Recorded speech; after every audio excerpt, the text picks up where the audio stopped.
All right, welcome back. Houday, it's time to talk Bengals football. I'm Scott Gulbransen and joined by our NFL insider, Crissy Froyd. Crissy, camp is well underway, of course, for the Bengals. The first preseason game coming up this week. The receivers for the Bengals, hot topic for everybody. How does that group look in camp? What's going on? Who's hot? Who's not? And what are we hearing?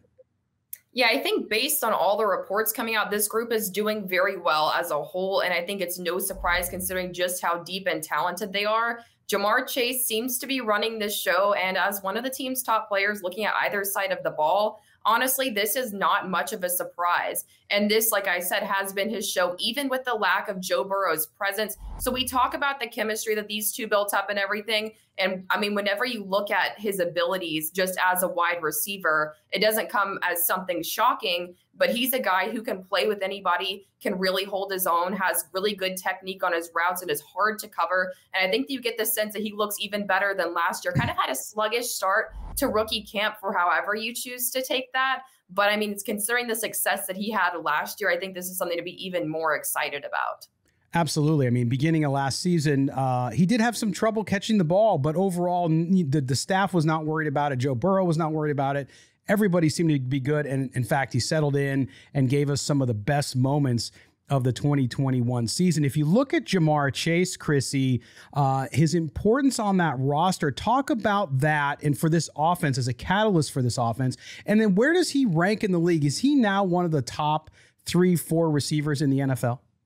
Yeah, I think his impact has already been seen. I think it obviously helps him to have spent time with Joe Burrow at LSU, and everyone who watched those two knows where this guy's ceiling is and knows how good he can be. And he was already doing such a great job at LSU and has been so good here in Cincinnati. And so I think that's only going to continue. I think several people view him among the NFL's best wide receivers. Like you said earlier, with the top 3 to 4, I think he's very much in there. And I think really the only thing that the people who are slightly skeptical, which there are not very many of them, it's just a matter of standing the test of time, just like any other player at any other position, just to hold his own at the top year in and year out. Finished out last season with 81 receptions for 1,455 yards with 13 touchdowns. And that's a good stat line for anyone. But for a rookie, I think that he really blew it out of the water and that he's going to do that again. Oh, no question. The city is excited about him. He instantly became a star. His personality helps with that, too. A good guy to be around, a fun guy to be around, cares about the fans, you name it. When you look at this wide receiver group now for the Bengals, we just talked about Ja'Marr Chase being one of the top receivers in the NFL already into his second year. What about the rest of that group? Does this Bengals wide receiver group rank up with the best in the league as well?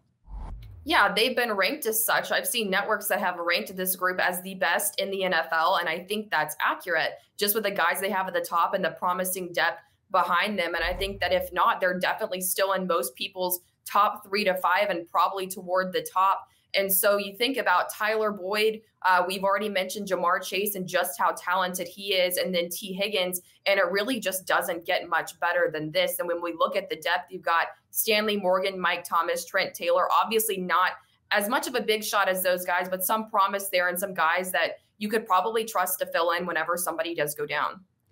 No question. What about that? I mean, you talk about depth at that position for this Bengals team. And to me, that's one of the reasons they were able to get to the Super Bowl last year. I mean, that glowing kind of mission for them was on the offensive line, which we talked about in a previous episode where they've addressed that and it seems to be on track.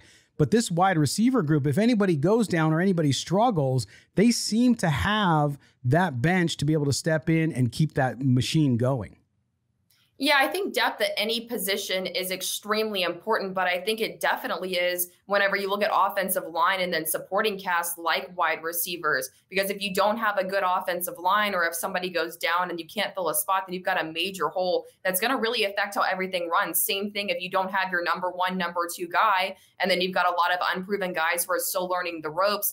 If you have a good quarterback and a good offensive line, you can probably figure something out and make it work, but your offense is not running quite as much like a well-oiled machine like you would like to see. And so I think that that's really, really valuable. And when we look at just how good this Bengals offense is and how well everything's coming together, to have that depth and to know that things are going to be okay whenever someone gets injured adds an extra layer of confidence and really puts a team in a much better position to make a Super Bowl run. Chris, you mentioned earlier Joe Burrow. Joe Burrow now back at practice as a spectator after the appendectomy. With this receiving core and Joe Burrow having been out now, he's going to get back there plenty of time. Camp just started. How important is him to get on the field so that they can get into that rhythm, that quarterback receiver kind of sync that those guys get used to very quickly?